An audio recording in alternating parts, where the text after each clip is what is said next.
Alright, let's talk about Palantir. It sounds like a magical seeing stone from a wizard movie, doesn't it? And in a terrifyingly real way, it kind of is. This company, initially bankrolled by the CIA, yes, CIA, the one with the long and not at all spotless record on spying, has been very busy. They've been steadily expanding their tentacles into the heart of federal surveillance. Think of them as the quiet kid in class who suddenly turns out to own the entire school. Their growth hasn't just been organic, it's been supercharged, especially recently.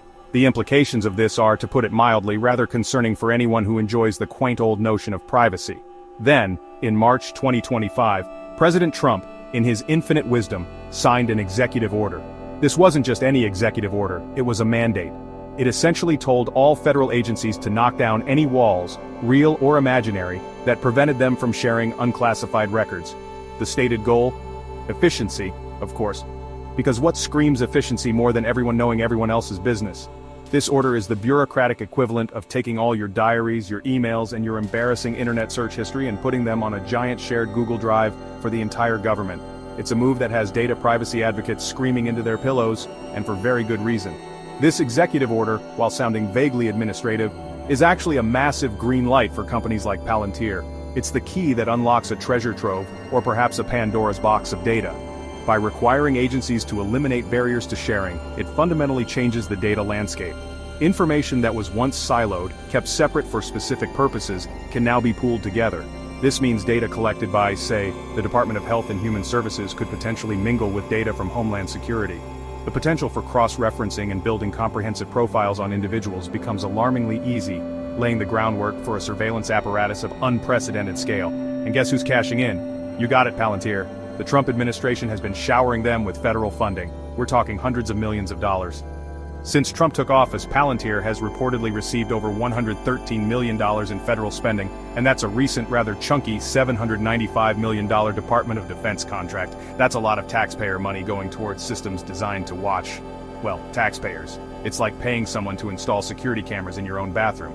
It's an investment, sure, but perhaps not the kind you'd willingly make if you fully understood the terms and conditions. So how does Palantir actually all this data wizardry? Enter Foundry, their flagship data analytics product. Think of Foundry as a giant digital Cuisinart for information. Agencies pour in their disparate datasets, from spreadsheets to databases to sensor feeds, and Foundry slices, dices, and blends it all into something supposedly coherent. It's designed to organize and analyze vast quantities of information, enabling the previously difficult, if not impossible, task of merging data from completely different government bodies. This isn't just about better spreadsheets. It's about creating a unified view of information that was once kept separate for very good reasons. This powerful tool isn't just a theoretical concept, it's already deeply embedded within the US government. Foundry is reportedly installed and operational in at least 4 major federal agencies. We're talking about the Department of Homeland Security, the Health and Human Services Department, the Department of Defense, and even the Pentagon. Each of these agencies holds incredibly sensitive information about citizens, and now, thanks to Foundry, the lines between these datasets are becoming increasingly blurred. It's like giving your nosy neighbors keys to each other's houses, along with a master key to yours. And it doesn't stop there. Discussions are apparently well underway to expand Foundry's reach even further. Imagine the Internal Revenue Service, with all your financial details, and the Social Security Administration, holding your entire work history and benefits information, also plugging into this system. The goal seems to be a truly comprehensive network. The implications are staggering. We are moving towards a reality where a few clicks could potentially link your tax records with your health data, your travel patterns with your social security information. The sheer scale of this interconnectedness is something we've never seen before. The widespread deployment of Foundry, supercharged by that March 2025 executive order, could grant the administration unprecedented and critically access to the private records of all US citizens. This isn't just about people suspected of crimes, it's about everyone. Your data, my data, your grandma's data, all potentially accessible and analyzable without a judge ever signing off on it. This is a fundamental shift in the relationship between the citizen and the state, moving from targeted surveillance based on suspicion to a model of generalized, omnipresent data collection and analysis, which is, frankly, terrifying. The potential for creating incredibly detailed profiles of ordinary Americans is no longer a dystopian fantasy. It's rapidly becoming a technical reality. Imagine a system that could link your bank account numbers, your student loan debt, every medical claim you've ever made, and your disability status. This isn't about catching terrorists more efficiently, it's about creating a digital dossier on every single citizen. The New York Times reported just last month, on May 30, 2025, about these very concerns, highlighting how the administration's contracts with Palantir could be used to surveil and potentially harass Americans. This is not a drill. This isn't just speculation from tinfoil hat wearers. Experts are sounding the alarm. The ability to hoover up and cross-reference such vast amounts of personal data could lead to unprecedented warrantless access, as some reports put it. This means government agencies could potentially sift through the most intimate details of your life without needing to demonstrate probable cause to a judge. The very foundation of Fourth Amendment protections against unreasonable searches and seizures is threatened when data can be accessed and analyzed on such a massive, untargeted scale. It's a chilling prospect for anyone who values their personal autonomy. Critics like Cody Vensky from the ACLU have voiced grave concerns, warning about the potential creation of a panopticon. This isn't just a catchy academic term, it describes a system of surveillance where everyone is potentially being watched, leading to a chilling effect on free speech, association, and behavior. The idea of a single federal database, a monstrous digital entity containing comprehensive data on every individual in the country, is no longer far-fetched. It's the logical endpoint of the path we are currently on, a path paved with Palantir contracts and data-sharing mandates. And what does Palantir's CEO, Alex Karp, have to say about all this? Well, in a February 2025 investor call, he was quite candid, stating, "Palantir is here to disrupt, and, when it's necessary, to scare our enemies and, on occasion, kill them."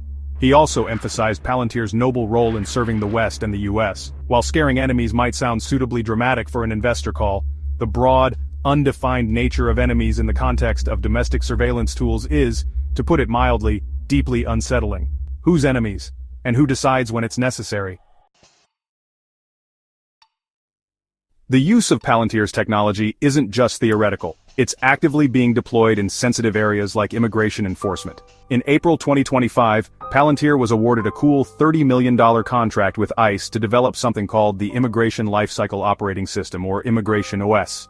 This system is explicitly aimed at tracking and managing deportations, monitoring individuals who have overstayed their visas, and targeting transnational criminal organizations.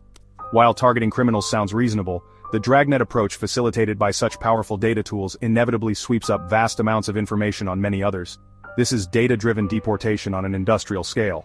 This new Immigration OS isn't being built from scratch. It builds upon an existing system called Investigative Case Management, which Palantir has been involved with since 2011. ICM already connects a dizzying array of data points from various systems for immigration enforcement. We're talking about data from local police departments, financial institutions, and numerous federal agencies. This affects not only immigrants but also their associates, which can include US citizens. The network of data collection is vast, and its tendrils reach deep into everyday life, creating a chilling environment for immigrant communities and those connected to them. Concerns about how this data might be used, or misused, are rampant. Linda Gia, a former Palantir engineer, has warned against the dangers of repurposing data collecting information for one reason, and then using it for entirely different, often unforeseen, purposes. The more data you consolidate, the higher the risk of misuse.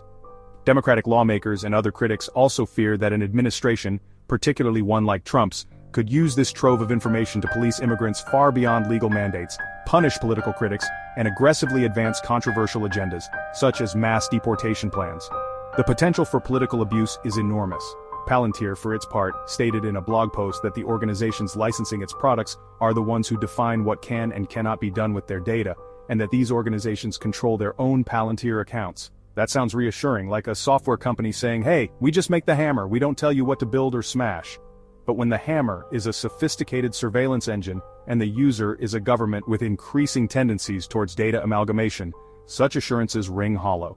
The future of citizen privacy in the US looks increasingly precarious, overshadowed by the ever-expanding capabilities of surveillance technology and the willingness of government to deploy it.